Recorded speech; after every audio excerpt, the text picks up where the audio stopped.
سورۃ الطور، سورہ طور کا تعارف۔ مقام نزول، سورہ طور مکہ مکرمہ میں نازل ہوئی ہے۔ رکوع اور آیات کی تعداد، اس میں 2 رکوع اور 49 آیتیں ہیں۔ طور نام رکھنے کی وجہ، طور ایک پہاڑ کا نام ہے اور اس سورت کی ابتدا میں اللہ تعالیٰ نے اس پہاڑ کی قسم ارشاد فرمائی، اس مناسبت سے اس کا نام سورہ طور رکھا گیا۔ سورہ طور سے متعلق 2 احادیث۔ نمبر 1، ام المومنین حضرت ام سلمہ رضی اللہ تعالی عنہا فرماتی ہیں، میں نے نبی پاک علیہ الصلوۃ والسلام سے اپنی بیماری کی شکایت کی تو آپ علیہ الصلوۃ والسلام نے ارشاد فرمایا، تم سوار ہو کر لوگوں کے پیچھے سے طواف کر لو۔ چنانچہ میں نے طواف کیا اور حضور پرنور علیہ الصلوۃ والسلام بیت اللہ کی طرف منہ کر کے نماز پڑھ رہے تھے اور آپ علیہ الصلوۃ والسلام نے نماز میں سورہ طور کی تلاوت فرمائی۔ نمبر 2، حضرت جبیر بن مطعم رضی اللہ تعالیٰ عنہ فرماتے ہیں، میں نے مغرب کی نماز میں نبی کریم علیہ الصلوۃ والسلام کو سورہ طور کی تلاوت کرتے ہوئے سنا۔ جب آپ علیہ الصلوۃ والسلام ان آیات پر پہنچے، ام خلقوا من غیر شیء ام هم الخالقون ام خلقوا السماوات والارض بل لا یوقنون ام عندهم خزائن ربک ام هم المسیطرون۔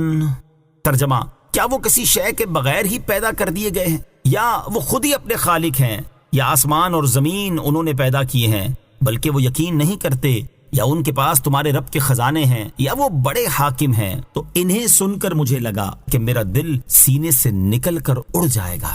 سورہ طور کے مضامین، اس سورت کا مرکزی مضمون یہ ہے کہ اس میں نبی کریم علیہ الصلوۃ والسلام پر کفار کے اعتراضات کے بڑے پرجلال انداز میں جوابات دیے گئے ہیں۔ نیز اس سورت میں یہ مضامین بیان کیے گئے ہیں۔ نمبر 1، اس سورت کی ابتدا میں اللہ تعالیٰ نے 5 چیزوں کی قسم ذکر کر کے ارشاد فرمایا کہ کفار کو جس عذاب کی وعید سنائی گئی ہے وہ قیامت کے دن ان پر ضرور واقع ہوگا۔ نمبر 2، آخرت کی ہولناکیوں اور شدتوں کا ذکر کیا گیا اور قیامت کے دن کفار کے برے انجام اور پرہیزگاروں کو ملنے والی نعمتوں اور ان کی طرف سے اللہ تعالیٰ کے احسانات کو یاد کرنے کا بیان فرمایا گیا۔ نمبر 3، اللہ تعالیٰ نے اپنے حبیب علیہ الصلوۃ والسلام کو رسالت کی تبلیغ جاری رکھنے اور کفار کو اللہ تعالیٰ کے عذاب سے ڈراتے رہنے کا حکم دیا، اور جس طرح اللہ تعالیٰ نے اپنی معبودیت اور وحدانیت پر قطعی دلیلیں قائم فرمائیں، اسی طرح اپنے حبیب علیہ الصلوۃ والسلام کی رسالت اور صداقت کو قطعی دلیلوں سے ثابت فرمایا۔ نمبر 4، اس سورت کے آخر میں اللہ تعالیٰ نے اپنے حبیب علیہ الصلوۃ والسلام کو تسلی دی اور کفار کی اذیتوں پر صبر کرنے اور انہیں ان کے حال پر چھوڑ دینے اور تمام اوقات میں اپنے رب تعالیٰ کا شکر ادا کرتے رہنے کا حکم ارشاد فرمایا۔ سورہ ذاریات کے ساتھ مناسبت، سورہ طور کی اپنے سے ماں قبل سورت ذاریات کے ساتھ ایک مناسبت یہ ہے کہ دونوں سورتوں کی ابتدا میں قیامت کے دن متقی مسلمانوں کا حال بیان کیا گیا اور دونوں سورتوں کے آخر میں کفار کا حال بیان کیا گیا ہے۔ دوسری مناسبت یہ ہے کہ دونوں صورتوں میں تاجدار رسالت علیہ الصلوۃ والسلام کو کفار سے اعراض کرنے اور مسلمانوں کو نصیحت کرنے کا حکم دیا گیا ہے۔ بسم اللہ الرحمن الرحیم۔ ترجمہ، اللہ کے نام سے شروع جو نہایت مہربان رحمت والا ہے۔ والطور وکتاب مسطور فی رق منشور والبیت المعمور والسقف المرفوع والبحر المسجور۔ ترجمہ، طور کی قسم اور لکھی ہوئی کتاب کی جو کھلے ہوئے صفحات میں ہے، اور بیت معمور کی اور بلند چھت کی اور سلگائے جانے والے سمندر کی۔ والطور، طور کی قسم یعنی اس پہاڑ کی قسم جس پر اللہ تعالیٰ نے حضرت موسیٰ علیہ الصلوۃ والسلام کو کلام الہی سننے کا شرف عطا فرمایا۔ اس پہاڑ کو یہ عظمت اس لیے حاصل ہوئی کہ وہاں کلام الہی سنا گیا اور اسے اللہ تعالیٰ کے پیارے نبی حضرت موسیٰ علیہ الصلوۃ والسلام سے نسبت حاصل ہے۔ اس سے معلوم ہوا کہ جس پتھر اور پہاڑ کو اللہ تعالیٰ کے نبی سے نسبت ہو جائے وہ بھی عظمت والا ہو جاتا ہے۔ وَكِتَابٍ مَّسْطُورٍ، اور لکھی ہوئی کتاب کی قسم۔ لکھی ہوئی کتاب کے مصداق کے بارے میں مفسرین کے مختلف قول ہیں۔ ایک قول یہ ہے کہ اس کتاب سے مراد توریت ہے، ایک قول یہ ہے کہ اس سے مراد لوح محفوظ ہے، ایک قول یہ ہے کہ اس سے اعمال لکھنے والے فرشتوں کے دفتر مراد ہیں، اور اس کی نظیر یہ آیت مبارکہ ہے۔ وَكُلَّ إِنسَانٍ أَلْزَمْنَاهُ طَائِرَهُ فِي عُنُقِهِ وَنُخْرِجُ لَهُ يَوْمَ الْقِيَامَةِ كِتَابًا يَلْقَاهُ مَنشُورًا۔ ترجمہ، اور ہر انسان کی قسمت ہم نے اس کے گلے میں لگا دی ہے، اور ہم اس کے لیے قیامت کے دن ایک نامہ اعمال نکالیں گے جسے وہ کھلا ہوا پائے گا۔ اور ایک قول یہ ہے کہ لکھی ہوئی کتاب سے مراد قرآن پاک ہے۔ والبیت المعمور، اور بیت معمور کی قسم۔ بیت المعمور 7ویں آسمان میں عرش کے سامنے کعبہ شریف کے بالکل اوپر ہے۔ آسمانوں میں اس کی حرمت ایسے ہی ہے جیسے زمین پر کعبہ معظمہ کی حرمت ہے۔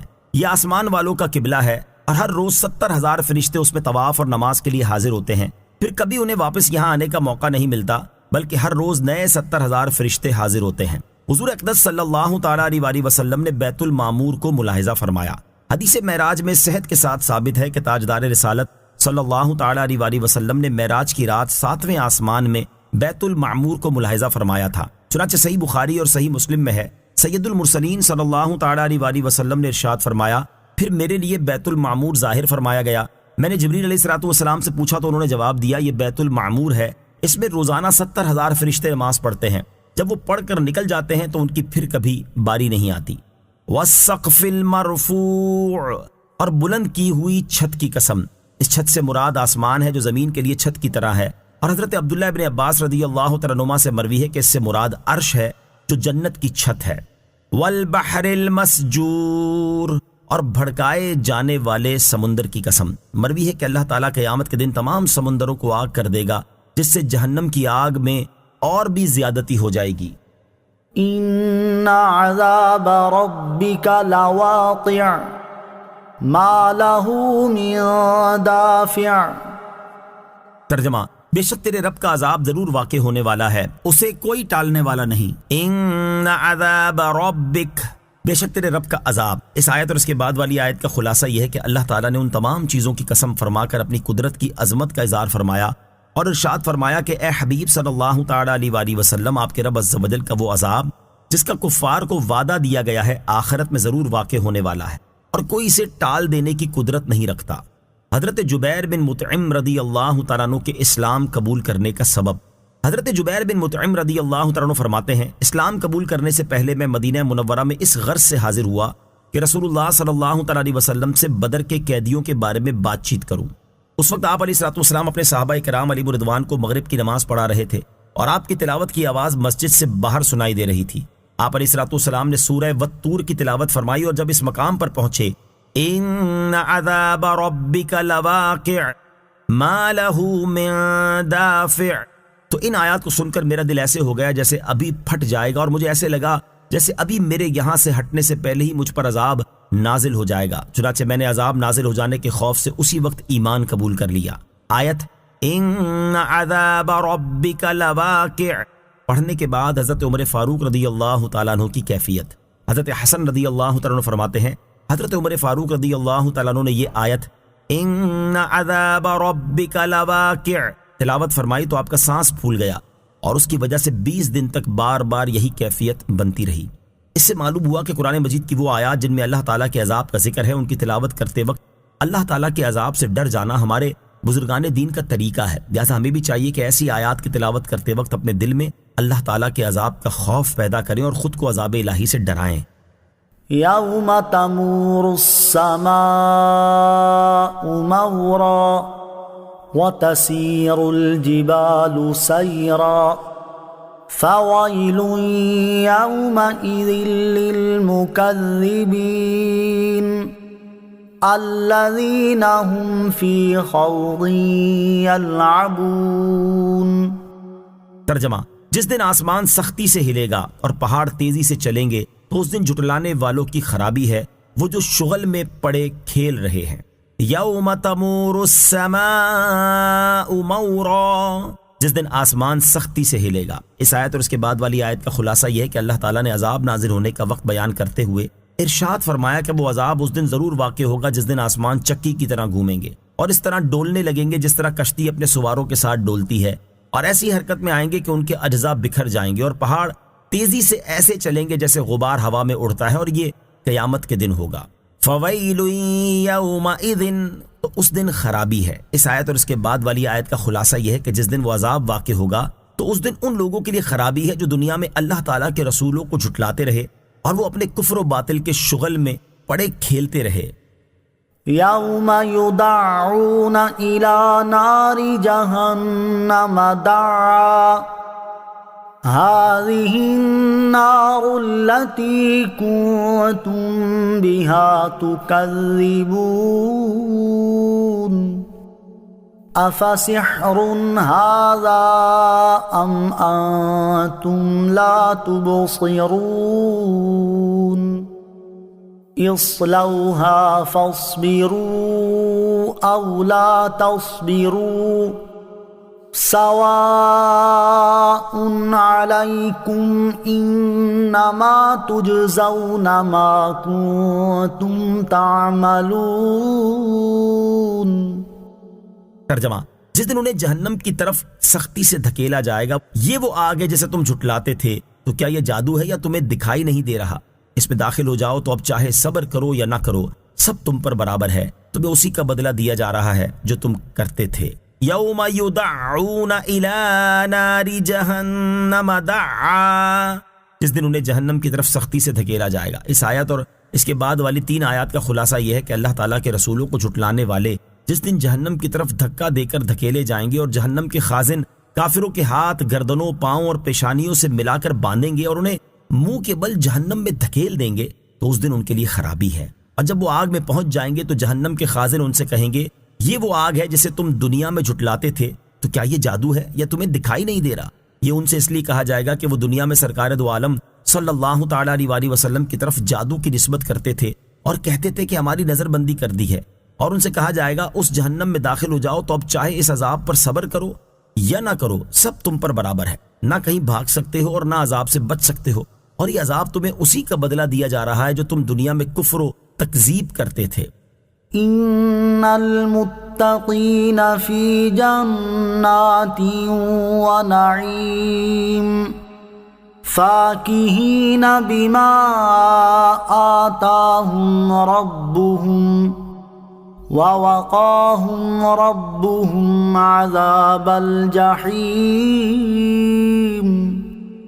کلوا واشربوا ہنیئا بما کنتم تعملون متکئین علی سرر مصفوفہ وزوجناہم بحور عین۔ ترجمہ، بے شک پرہیزگار باغوں اور نعمتوں میں ہوں گے، اپنے رب کی عطاؤں پر خوش ہو رہے ہوں گے، اور انہیں ان کے رب نے آگ کے عذاب سے بچا لیا۔ اپنے اعمال کے بدلے میں خوشگوار نعمتیں کھاؤ اور پیو۔ وہ کتار در کتار بچھے ہوئے تختوں پر تکیہ لگائے ہوئے ہوں گے، اور ہم نے بڑی آنکھوں والی حوروں سے ان کا نکاح کر دیا۔ ان المتقین، بے شک پرہیزگار۔ کفار کا انجام بیان کرنے کے بعد اب اہل ایمان کی جزا بیان فرمائی جا رہی ہے۔ چنانچہ اس آیت اور اس کے بعد والی 3 آیات کا خلاصہ یہ ہے کہ بے شک کفر اور گناہوں سے بچنے والے آخرت میں باغوں اور نعمتوں میں ہوں گے، اور اپنے رب عز و جل کی عطا کردہ نعمتوں، کرامتوں اور اس بات پر خوش ہو رہے ہوں گے کہ انہیں ان کے رب عز و جل نے جہنم کے عذاب سے بچا لیا، اور ان سے کہا جائے گا کہ اپنے ان اعمال کے بدلے میں جنت کی خوشگوار نعمتیں کھاؤ اور پیو جو تم نے دنیا میں کیے، کہ ایمان لائے اور اللہ تعالیٰ اور اس کے رسول علیہ الصلوۃ والسلام کی اطاعت اختیار کی۔ وہ جنت کی نعمتیں کھانے کے وقت کتار در کتار بچھے ہوئے تختوں پر تکیہ لگائے ہوئے ہوں گے، اور ہم نے بڑی آنکھوں والی حسین حوروں کو ان کی بیویاں بنا دیا۔ والذین آمنوا واتبعتهم ذریتهم بإیمان الحقنا بهم ذریتهم وما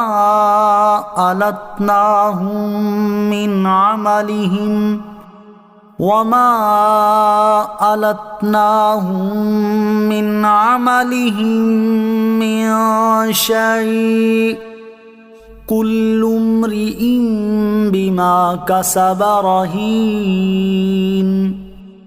ترجمہ، اور جو لوگ ایمان لائے اور ان کی جس اولاد نے ایمان کے ساتھ ان کی پیروی کی تو ہم نے ان کی اولاد کو ان کے ساتھ ملا دیا، اور ان والدین کے عمل میں کچھ کمی نہ کی، ہر آدمی اپنے اعمال میں گروی ہے۔ والذین آمنوا، اور جو لوگ ایمان لائے، ارشاد فرمائے کہ جو لوگ ایمان لائے اور ان کی جس اولاد نے ایمان کے ساتھ ان کی پیروی کی تو ہم ان کی اس اولاد کو اپنے فضل و کرم سے جنت میں ان کے ساتھ ملا دیں گے۔ اگرچہ باپ دادا کے درجے بلند ہوں تو بھی ان کی خوشی کے لیے ان کی اولاد ان کے ساتھ ملا دی جائے گی، اور اللہ تعالیٰ اپنے فضل و کرم سے اس اولاد کو بھی وہ درجہ عطا فرمائے گا، اور ان والدین کے عمل کے ثواب میں کچھ کمی نہ ہوگی، بلکہ انہیں ان کے اعمال کا پورا ثواب دیا جائے گا، اور اولاد کے درجے اپنے فضل و کرم سے بلند کیے جائیں گے۔ جنت میں اولاد کو ماں باپ کا وسیلہ کام آئے گا۔ اس آیت سے ثابت ہوا کہ جنت میں اولاد کو ان کے ماں باپ کا وسیلہ کام آئے گا کہ ماں باپ کے وسیلے سے اللہ تعالیٰ اولاد کے درجات بلند فرما دے گا۔ اس سے معلوم ہوا کہ اللہ تعالیٰ کی بارگاہ میں نیک لوگوں کا وسیلہ مقبول ہے۔ کل امرئ بما کسب رہین، ہر آدمی اپنے اعمال میں گروی رکھا ہوا ہے۔ اس سے مراد یہ ہے کہ ہر کافر اپنے کفری عمل کی وجہ سے جہنم کے اندر دائمی طور پر ایسے قید ہے جیسے وہ چیز جسے رہن رکھا ہوا ہو، جبکہ مومن اپنے عمل کی وجہ سے دائمی طور پر جہنم میں گروی نہیں رکھا ہوا، کیونکہ اللہ تعالیٰ نے ارشاد فرمایا کل نفس بما کسبت رہینہ الا اصحاب الیمین۔ ترجمہ، ہر جان اپنے کمائے ہوئے اعمال میں گروی رکھی ہے مگر دائیں طرف والے۔ وَأَمْدَدْنَاهُمْ بِفَاكِهَةٍ وَلَحْمٍ مِّمَّا يَشْتَهُونَ۔ ترجمہ، اور پھلوں، میووں اور گوشت جو وہ چاہیں گے ان کے ساتھ ہم نے ان کی مدد کی۔ وَأَمْدَدْنَاهُمْ، ہم ان کی مدد کرتے رہیں گے۔ اس آیت سے اللہ تعالیٰ نے ان نعمتوں کا ذکر فرمایا جن کا اہل ایمان سے وعدہ فرمایا ہے۔ چنانچہ ارشاد فرمایا کہ جنت میں پھل، میوے اور گوشت جو وہ چاہیں گے وہ مہیا کر کے ہم ان کی مدد کرتے رہیں گے۔ اس سے مراد یہ ہے کہ اہل جنت پر اللہ تعالیٰ کا احسان یہ ہوگا کہ ان کی نعمتیں دم بدم بڑھتی ہی جائیں گی، کبھی کم نہ ہوں گی۔ يَتَنَازَعُونَ فِيهَا كَأْسًا لَّا لَغْوٌ فِيهَا وَلَا تَأْثِيمٌ۔ ترجمہ، جنتی لوگ جنت میں ایسے جام ایک دوسرے سے لیں گے جس میں نہ کوئی بے ہوگی اور نہ گناہ کی کوئی بات۔ یتنازعون فیہا کأسا، جنتی لوگ جنت میں شراب کے جام ایک دوسرے سے لیں گے، یعنی جنتی لوگ جنت میں شراب کے ایسے لذیذ اور پاکیزہ جام ایک دوسرے سے ہنسی خوشی لیں گے جس میں نہ کوئی بے ہوگی نہ گناہ کی کوئی بات، جیسا کہ دنیا کی شراب میں طرح طرح کی خرابیاں تھیں، کیونکہ جنت کی شراب پینے سے نہ عقل زائل ہوتی ہے، نہ عادتیں خراب ہوتی ہیں، نہ پینے والا بےہودہ بکتا ہے اور نہ گناہ گار ہوتا ہے۔ وَيَطُوفُ عَلَيْهِمْ غِلْمَانٌ لَّهُمْ كَأَنَّهُمْ لُؤْلُؤٌ مَّكْنُونٌ۔ ترجمہ، اور ان کے خدمتگار لڑکے ان کے گرد پھریں گے گویا وہ چھپا کر رکھے ہوئے موتی ہیں۔ وَيَطُوفُ عَلَيْهِمْ غِلْمَانٌ لَّهُمْ، اور ان کے خدمتگار لڑکے ان کے گرد پھریں گے۔ ارشاد فرمائے کہ اہل جنت کے خدمتگار لڑکے ان کی خدمت کے لیے ان کے ارد گرد پھریں گے، اور ان کے حسن، صفائی اور پاکیزگی کا یہ عالم ہوگا کہ گویا وہ چھپا کر رکھے ہوئے ایسے موتی ہیں جنہیں کوئی ہاتھ ہی نہیں لگا۔ حضرت عبداللہ بن عمر رضی اللہ تعالیٰ عنہما فرماتے کہ کسی جنتی کے پاس خدمت میں دوڑنے والے غلام 1000 سے کم نہ ہوں گے، اور ہر غلام جدا جدا خدمت پر مقرر ہوگا۔ اس آیت سے معلوم ہوا کہ ہر جنتی کو جنت میں خدمتگار ملیں گے، چاہے اس کا مرتبہ اعلیٰ ہو یا نہ ہو۔ وَأَقْبَلَ بَعْضُهُمْ عَلَى بَعْضٍ يَتَسَاءَلُونَ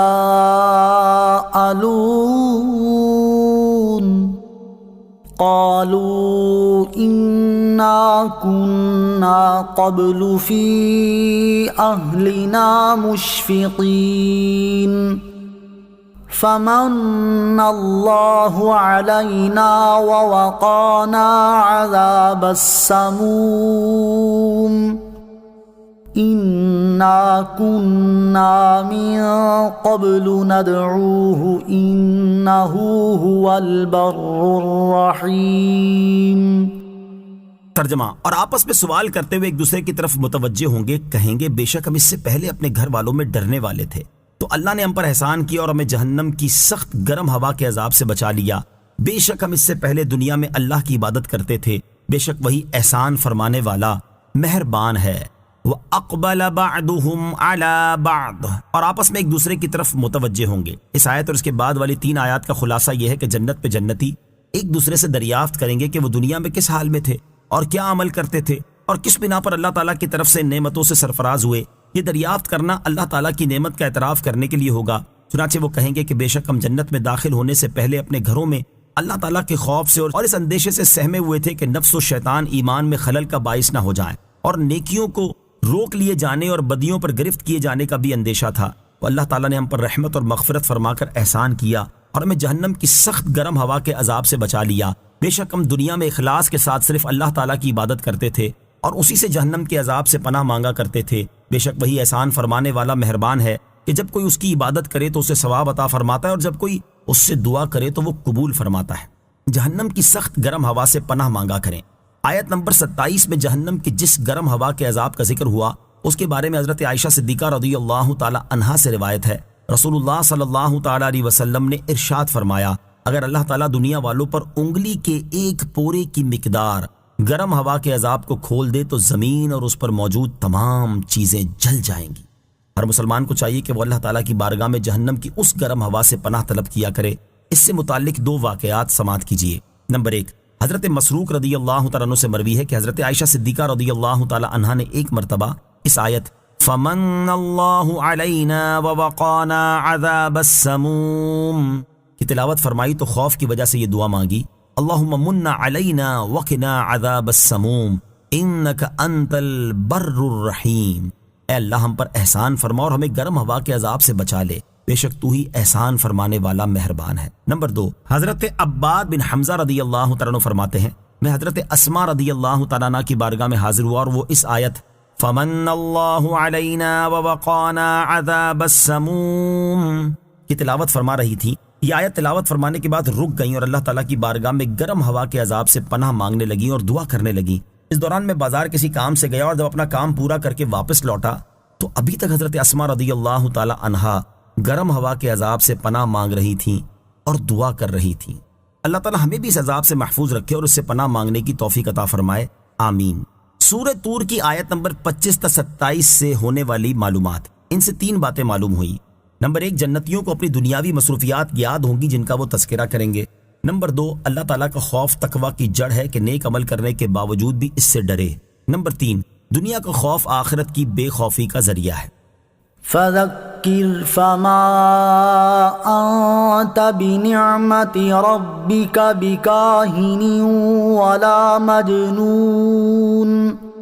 ترجمہ، تو اے محبوب تم نصیحت فرماؤ تو تم اپنے رب کے فضل سے نہ کاہن ہو اور نہ ہی مجنون۔ فذکر، تو اے محبوب تم نصیحت فرماؤ۔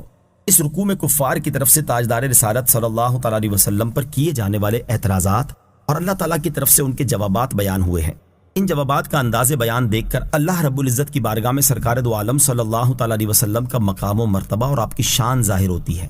اس آیت میں اللہ تعالیٰ نے ارشاد فرمایا کہ اے پیارے حبیب صلی اللہ تعالی علیہ وسلم، آپ لوگوں کو واضح و نصیحت فرماتے رہیں، اور کفار مکہ جو آپ کو کاہن اور مجنون کہتے ہیں اس وجہ سے آپ نصیحت کرنے سے باز نہ رہیں، کیونکہ آپ اپنے رب عز و جل کے فضل سے نہ غیب کی جھوٹی خبریں دینے والے اور نہ ہی دیوانے ہیں۔ اس آیت سے معلوم ہوا کہ مبلغ کو نیکی کی دعوت دینے کے دوران اگر لوگوں کی طرف سے طعن و تشنیع کا سامنا ہو تو اس سے دل برداشتہ ہو کر نیکی کی دعوت دینا چھوڑ نہیں دینا چاہیے، بلکہ اسے صبر اور برداشت کا مظاہرہ کرتے ہوئے نیکی کی دعوت دیتے رہنا چاہیے۔ ام یقولون شاعر نتربص به ریب المنون قل تربصوا فإنی معکم من المتربصین۔ ترجمہ، بلکہ کافر کہتے ہیں یہ شاعر ہیں، ہم ان پر گردش زمانہ کا انتظار کر رہے ہیں، تم فرماؤ تم انتظار کرتے رہو، پس بے شک میں بھی تمہارے ساتھ انتظار کرنے والوں میں سے ہوں۔ ام یقولون، بلکہ کافر کہتے ہیں۔ اس آیت اور اس کے بعد والی آیت کا خلاصہ یہ ہے کہ اے پیارے حبیب صلی اللہ تعالی علیہ وسلم، یہ کفار مکہ آپ کی شان میں کہتے ہیں کہ یہ شاعر ہیں، اور ہم ان پر گردش زمانہ کا انتظار کر رہے ہیں کہ جیسے ان سے پہلے شاعر مر گئے اور ان کے جتھے ٹوٹ گئے، یہی حال ان کا ہونا ہے۔ اور وہ کفار یہ بھی کہتے ہیں کہ جس طرح ان کے والد کی موت جوانی میں ہوئی ہے ان کی بھی ایسی ہی ہوگی۔ تو اے پیارے حبیب علیہ الصلوۃ والسلام، آپ ان سے فرما دیں تم میرے انتقال کرنے کا انتظار کرتے رہو، اور میں بھی تمہارے ساتھ انتظار کرنے والوں میں سے ہوں کہ تم پر اللہ تعالیٰ کا عذاب آئے۔ چنانچہ یہ ہوا، وہ کفار بدر میں قتل اور قید کے عذاب میں گرفتار کیے گئے۔ تاجدار رسالت صلی اللہ تعالی علیہ وسلم پر کفار کے اعتراضات اور اللہ تعالیٰ کے جوابات۔ اللہ تعالیٰ نے قرآن پاک میں اور مقامات پر بھی سید المرسلین صلی اللہ تعالی علیہ وسلم پر کافروں کے ایسے فضول اعتراضات کو دفع کرتے ہوئے آپ علیہ الصلوۃ والسلام کے مجنون، کاہن اور شاعر ہونے کی نفی فرمائی ہے۔ چنانچہ جنون کی نفی کرتے ہوئے ارشاد فرمایا کہ ما انت بنعمت ربک بمجنون۔ ترجمہ، تم اپنے رب کے فضل سے مجنون نہیں ہو، اور ارشاد فرمایا وما صاحبکم بمجنون، اور تمہارے صاحب مجنون نہیں۔ شاعر اور کاہن ہونے کی نفی کرتے ہوئے ارشاد فرمایا کہ انہ لقول رسول کریم وما هو بقول شاعر قلیلا ما تؤمنون۔ ولا بقول كاهن قليلا ما تذكرون تنزيل من رب العالمين۔ ترجمہ، بے شک یہ قرآن ایک کرم والے رسول سے باتیں ہیں اور وہ کسی شاعر کی بات نہیں ہے، تم بہت کم یقین رکھتے ہو، اور نہ کسی کاہن کی بات ہے، تم بہت کم نصیحت مانتے ہو۔ یہ قرآن سارے جہانوں کے رب کی طرف سے اتارا ہوا ہے۔ اور ارشاد فرمایا ہے وَمَا عَلَّمْنَاهُ الشِّعْرَ وَمَا يَنبَغِي لَهُ إِنْ هُوَ إِلَّا ذِكْرٌ وَقُرْآنٌ مُبِينٌ۔ ترجمہ، اور ہم نے نبی کو شعر کہنا نہ سکھایا اور نہ وہ ان کی شان کے لائق ہے، وہ تو نہیں مگر نصیحت اور روشن قرآن۔ ام تأمرهم احلامهم بهذا ام هم قوم طاغون۔ ترجمہ، کیا ان کی عقلیں انہیں یہی حکم دیتی ہیں بلکہ وہ سرکش لوگ ہیں۔ ام تأمرهم احلامهم بهذا، کیا ان کی عقلیں انہیں یہی حکم دیتی ہیں؟ ارشاد فرمایا کیا ان مشرکین کی عقلیں انہیں حضور علیہ الصلوۃ والسلام کی شان میں شاعر، جادوگر، کاہن اور مجنون کہنے کا حکم دیتی ہے؟ ایسا کہنا بالکل عقل کے خلاف ہے۔ اور ان کی سب سے عجیب بات تو یہ ہے کہ مجنون بھی کہتے ہیں اور شاعر، جادوگر اور کاہن بھی، اور اس کے ساتھ اپنے عقل مند ہونے کا دعویٰ بھی کرتے ہیں، حالانکہ انہیں اتنا بھی شعور نہیں کہ کاہن، شاعر اور جادوگر بہرحال عقل مند ہوتے ہیں، جبکہ مجنون تو بے عقل ہوتا ہے، اور یہ اوصاف ایک شخص میں جمع ہو ہی نہیں سکتے۔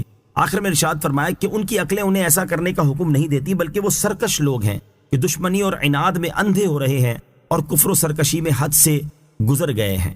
ام یقولون تقولہ بل لا یؤمنون فلیأتوا بحدیث مثلہ ان کانوا صادقین۔ ترجمہ، بلکہ وہ کہتے ہیں کہ اس نبی نے یہ قرآن خود ہی بنا لیا ہے، بلکہ وہ ایمان نہیں لاتے۔ اگر یہ سچے ہیں تو اس جیسی ایک بات تو لے آئیں۔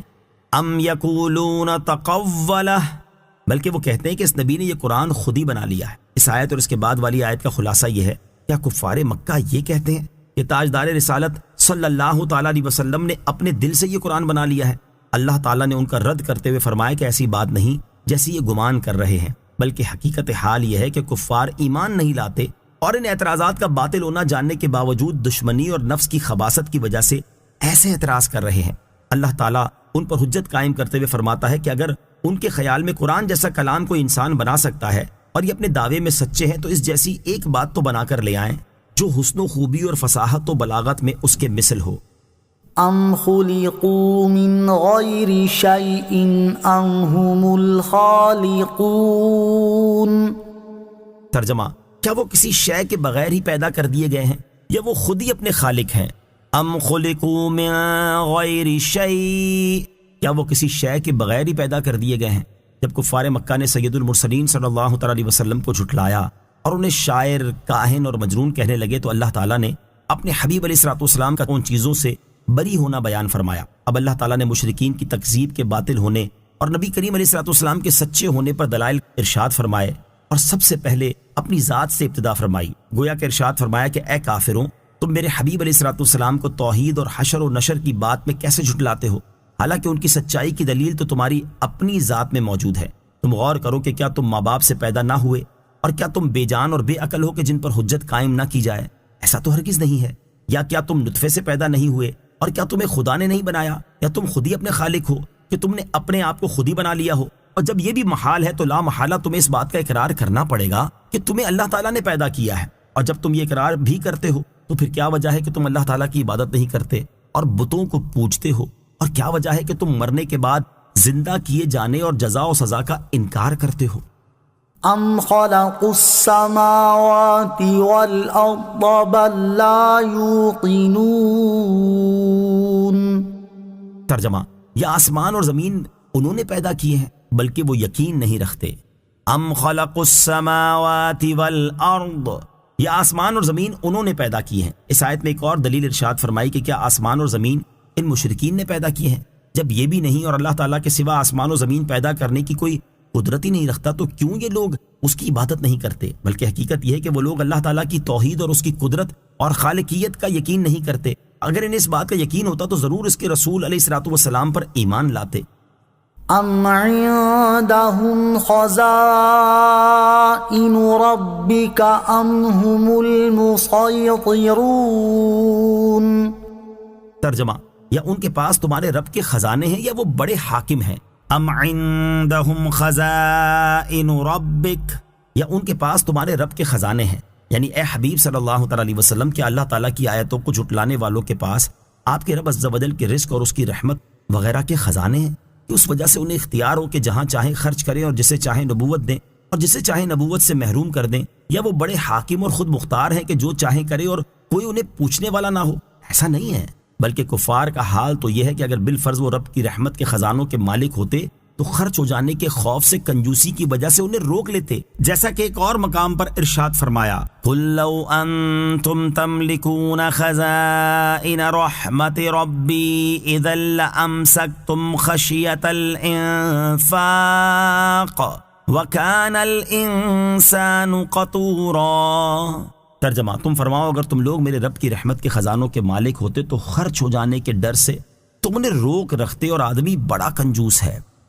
ام لهم سلم يستمعون فيه فليأت مستمعهم بسلطان مبين۔ ترجمہ، یا ان کے پاس کوئی سیڑھی ہے جس میں چڑھ کر وہ سن لیتے ہیں؟ اگر ایسا ہے تو ان کے اس طرح سننے والے کو کوئی روشن دلیل لانی چاہیے۔ ام لهم سلم، یا ان کے پاس کوئی سیڑھی ہے؟ ارشاد فرمایا کہ یا ان مشرکین کے پاس کوئی سیڑھی ہے اور وہ آسمان کی طرف لگی ہوئی ہے جس پر چڑھ کر وہ فرشتوں کی باتیں سن لیتے ہیں اور انہیں معلوم ہو جاتا ہے کہ کون پہلے ہلاک ہوگا اور کس کی فتح ہوگی۔ اگر انہیں اس بات کا دعویٰ ہو تو ان کے اس طرح سننے والے کو کوئی روشن دلیل لانی چاہیے، جیسا کہ نبی اکرم علیہ السلام نے اپنی صداقت پر دلیل پیش فرمائی ہے۔ ام لہ البنات ولکم البنون۔ ترجمہ، کیا اللہ کے لیے بیٹیاں اور تمہارے لیے بیٹے ہیں؟ ام لہ البنات، کیا اللہ کے لیے بیٹیاں ہوں؟ اس آیت میں کفار کی حماقت اور بے وقوفی کا بیان ہے کہ وہ اپنے لیے تو بیٹے پسند کرتے ہیں اور اللہ تعالیٰ کی طرف بیٹیوں کی نسبت کرتے ہیں، حالانکہ بیٹیوں کو وہ خود اپنے لیے برا جانتے ہیں، جیسا کہ ایک اور مقام پر ارشاد باری تعالیٰ ہے وَإِذَا بُشِّرَ أَحَدُهُمْ بِمَا ضَرَبَ لِلرَّحْمَنِ مَثَلًا ظَلَّ وَجْهُهُ مُسْوَدًّا وَهُوَ كَظِيمٌ۔ ترجمہ، اور جب ان میں کسی کو اس چیز کی خوشخبری سنائی جائے جس کے ساتھ اس نے رحمان کو متصف کیا ہے تو دن بھر اس کا منہ کالا رہتا ہے اور وہ غم و غصے میں بھرا رہتا ہے۔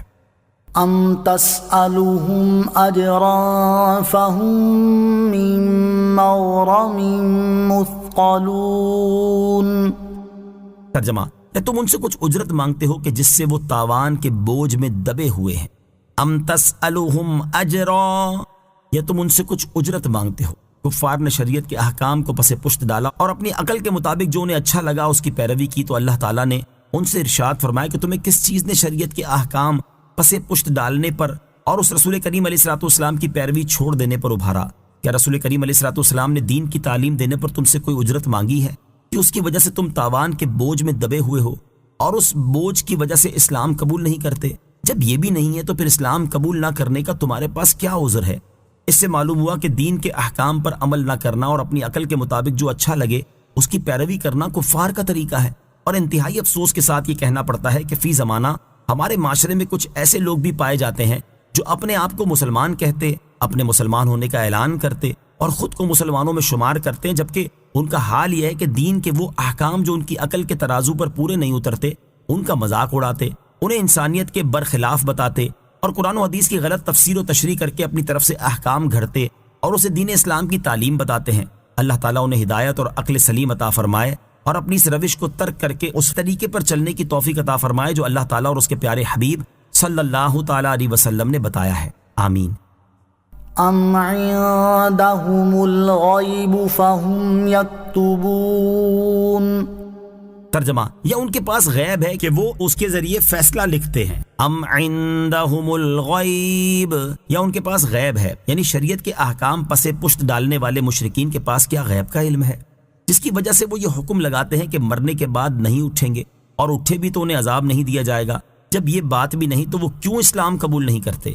امام فخر الدین رازی رحمۃ اللہ تعالی علیہ فرماتے ہیں اس آیت میں یہ اشارہ ہے کہ تاجدار رسالت صلی اللہ تعالی علیہ وسلم کے پاس جو کچھ اسرار، احکام اور کثیر خبروں کا علم غیب ہے وہ وحی کے ذریعے انہیں حاصل ہوا ہے۔ أم يريدون كيدا فالذين كفروا هم المكيدون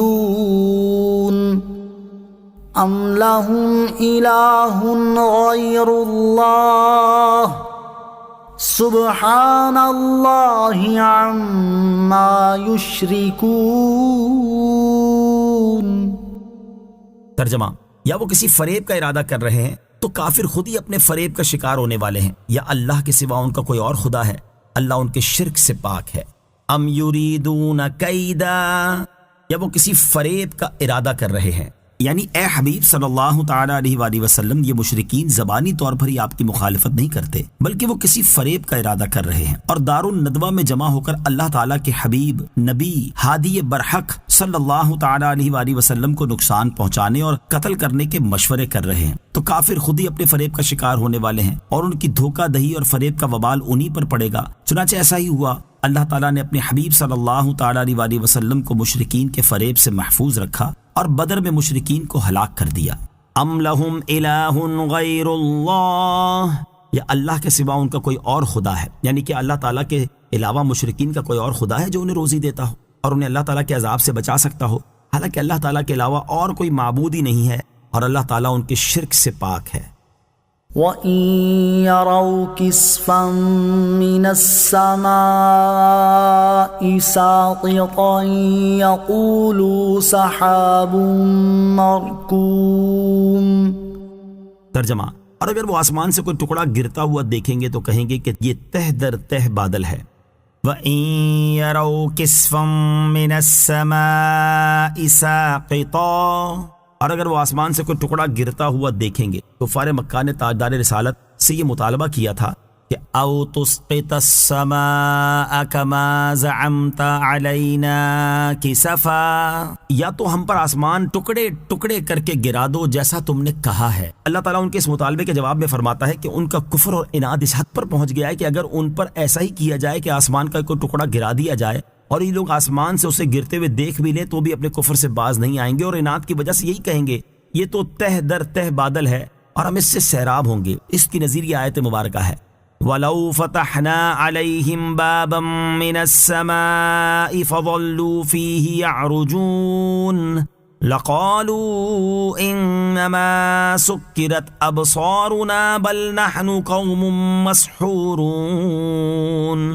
ترجمہ، اور اگر ہم ان کے لیے آسمان میں کوئی دروازہ کھول دیتے تاکہ دن کے وقت اس میں چڑھ جاتے، جب بھی وہ یہی کہتے کہ ہماری نگاہوں کو بند کر دیا گیا ہے، بلکہ ہم ایسی قوم ہے جن پر جادو کیا ہوا ہے۔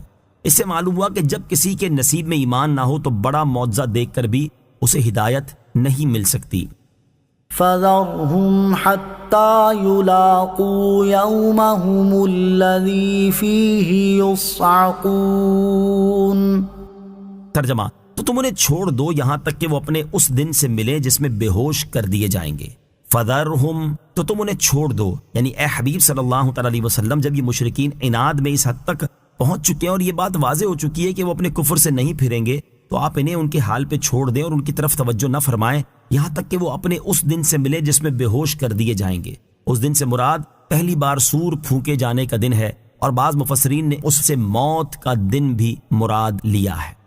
يَوْمَ لَا يُغْنِي عَنْهُمْ كَيْدُهُمْ شَيْئًا وَلَا هُمْ يُنصَرُونَ۔ ترجمہ، جس دن ان کا کوئی فریب انہیں کچھ کام نہ دے گا اور نہ ان کی مدد ہوگی۔ یوم لا یغنی عنہم کیدہم شیئا۔ ترجمہ، جس دن ان کا کوئی فریب انہیں کچھ کام نہ دے گا، یعنی مشرکین کو بے ہوش کر دیے جانے کا دن وہ ہے جس دن ان کا کوئی فریب انہیں کچھ کام نہ دے گا، بلکہ الٹا انہیں نقصان پہنچائے گا، اور نہ ان سے عذاب دور کر دینے میں کسی کی طرف سے ان کی مدد ہوگی۔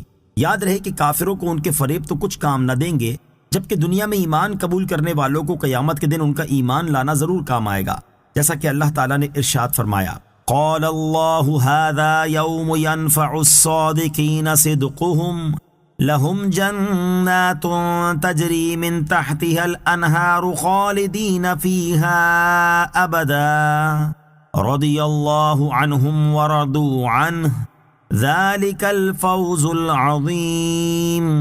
ترجمہ، اللہ نے فرمایا یہ قیامت وہ دن ہے جس میں سچوں کو ان کا سچ نفع دے گا، ان کے لیے باغ ہیں جن کے نیچے نہریں جاری ہیں، وہ ہمیشہ ہمیشہ اس میں رہیں گے۔ اللہ ان سے راضی ہوا اور وہ اللہ سے راضی ہوئے، یہی بڑی کامیابی ہے۔ وَإِنَّ لِلَّذِينَ ظَلَمُوا عَذَابًا دُونَ ذَلِكَ وَلَكِنَّ أَكْثَرَهُمْ لَا يَعْلَمُونَ۔ ترجمہ، اور بے شک ظالموں کے لیے اس سے پہلے ایک عذاب ہے مگر ان میں اکثر لوگ جانتے نہیں۔ وَإِنَّ لِلَّذِينَ ظَلَمُوا عَذَابًا دُونَ ذَلِكَ، اور بے شک ظالموں کے لیے اس سے پہلے ایک عذاب ہے۔ ارشاد فرمائے کہ ان کافروں کے لیے ان کے کفر کی وجہ سے آخرت کے عذاب سے پہلے دنیا میں بھی ایک عذاب ہے، مگر ان میں اکثر لوگ غفلت اور جہالت کی وجہ سے اپنے انجام کو جانتے نہیں، اور نہ انہیں یہ معلوم ہے کہ وہ عذاب میں مبتلا ہونے والے ہیں۔ آخرت سے پہلے والے عذاب سے مراد یا تو بدر میں قتل ہونا ہے یا بھوک و قحط کی 7 سالہ مصیبت یا عذاب قبر مراد ہے۔ علامہ اسماعیل حقی رحمۃ اللہ تعالی فرماتے ہیں، اس آیت سے عذاب قبر کا حق ہونا ثابت ہوتا ہے۔ اللہ تعالیٰ بندے کو اس کی قبر میں زندگی عطا فرمائے گا اور اسے ویسی ہی عقل عطا فرمائے گا جیسی دنیا میں اسے ملی تھی، تاکہ وہ خود سے کیے گئے سوالات اور اس کی طرف سے دیے گئے جوابات کو سمجھ سکے، اور اللہ تعالیٰ نے اس کے لیے جو انعامات یا عذابات تیار کیے ہیں ان کا فہم اسے حاصل ہو۔ وَاصْبِرْ لِحُكْمِ رَبِّكَ فَإِنَّكَ بِأَعْيُنِنَا وَسَبِّحْ بِحَمْدِ رَبِّكَ حِينَ تَقُومُ وَمِنَ اللَّيْلِ فَسَبِّحْهُ وَإِدْبَارَ النُّجُومِ۔ ترجمہ، اور اے محبوب تم اپنے رب کے حکم پر ٹھہرے رہو کہ بے شک تم ہماری نگاہوں حفاظت میں ہو، اور اپنے قیام کے وقت اپنے رب کی تعریف کرتے ہوئے پاکی بیان کرو، اور رات کے کچھ حصے میں اس کی پاکی بیان کرو، اور تاروں کے جانے کے بعد۔ وَاصْبِرْ لِحُكْمِ رَبِّكَ، اور اے محبوب تم اپنے رب کے حکم پر ٹھہرے رہو، یعنی اے حبیب صلی اللہ تعالیٰ علیہ وسلم، اللہ تعالیٰ نے آپ کو جو حکم دیا ہے آپ اس پر قائم رہیں، اور اللہ تعالیٰ کے احکامات کی پیروی کرتے اور ممنوعات سے رکے رہیں، اور اللہ تعالیٰ کے پیغامات پہنچاتے رہیں، اور جو مہلت ان مشرکین کو دی گئی ہے اس پر دل تنگ نہ ہو، بے شک آپ ہماری حفاظت میں ہیں، وہ آپ کو کچھ نقصان نہیں پہنچا سکتے۔ وَسَبِّحْ بِحَمْدِ رَبِّكَ حِينَ تَقُومُ، اور اپنے قیام کے وقت اپنے رب کی تعریف بیان کرتے ہوئے پاکی بیان کرو۔ اس آیت کا ایک معنی یہ ہے کہ نماز کے لیے اپنے قیام کے وقت اپنے رب عز و جل کی تعریف کرتے ہوئے اس کی پاکی بیان کرو۔ اس صورت میں حمد سے تکبیر اولیٰ کے بعد سبحانک اللہم پڑھنا مراد ہے۔ دوسرا معنی یہ ہے کہ اے حبیب صلی اللہ تعالیٰ علیہ وسلم، آپ جب سو کر اٹھے تو اللہ تعالیٰ کی حمد اور تسبیح کیا کریں۔ تیسرا معنی یہ ہے کہ ہر مجلس سے اٹھتے وقت حمد اور تسبیح کیا کریں۔ مجلس سے اٹھتے وقت کی دعا، ترمذی شریف کی حدیث ہے، حضرت ابو ہریرہ رضی اللہ تعالیٰ عنہ سے روایت ہے، نبی کریم صلی اللہ تعالیٰ علیہ وسلم نے ارشاد فرمایا، جو شخص کسی مجلس میں بیٹھا اور اس نے مجلس میں بہت سی لغو باتیں کی تو اٹھنے سے پہلے یہ کلام کہے، اس کی لغو باتوں کی مغفرت ہو جائے گی۔ سبحانک اللہم و بحمدک اشہد ان لا الہ الا انت استغفرک و اتوب الیک، یعنی اے اللہ عز و جل، تیری پاکی اور حمد بیان کرتے ہوئے میں گواہی دیتا ہوں کہ تیرے سوا اور کوئی معبود نہیں، میں تجھ سے مغفرت طلب کرتا ہوں اور تیری بارگاہ میں توبہ کرتا ہوں۔ نماز سے پہلے پڑھا جانے والا وظیفہ، حضرت عاصم بن حمید رضی اللہ تعالیٰ عنہ فرماتے ہیں، میں نے حضرت عائشہ صدیقہ رضی اللہ تعالیٰ عنہا سے سوال کیا کہ سید المرسلین صلی اللہ تعالیٰ علیہ وسلم کس طرح اپنی رات کی نماز شروع فرماتے تھے؟ آپ نے جواب دیا، تم نے مجھ سے وہ بات پوچھی ہے جو تم سے پہلے کسی اور نے نہیں پوچھی۔ نبی اکرم علیہ الصلوۃ والسلام جب نماز کے لیے کھڑے ہوتے تو 10 مرتبہ اللہ اکبر کہتے، 10 مرتبہ الحمدللہ کہتے، 10 مرتبہ سبحان اللہ کہتے، 10 مرتبہ لا الہ الا اللہ کہتے، 10 مرتبہ استغفر اللہ کہتے، پھر یوں دعا مانگتے، اللہم اغفر لی واہدنی وارزقنی وعافنی، یعنی اے اللہ عز و جل مجھے بخش دے اور مجھے ہدایت عطا فرما اور مجھے رزق دے اور مجھے عافیت دے۔ پھر آپ قیامت کے دن جگہ کی تنگی سے پناہ مانگا کرتے تھے۔ وَمِنَ اللَّيْلِ، اور رات کے کچھ حصے میں، یعنی رات کے کچھ حصے میں اور تاروں کے چھپ جانے کے بعد اللہ تعالیٰ کی تسبیح اور حمد بیان کرو۔ بعض مفسرین نے فرمایا کہ ان آیات میں تسبیح سے مراد نماز ہے۔ آمنت باللہ صدق اللہ العظیم۔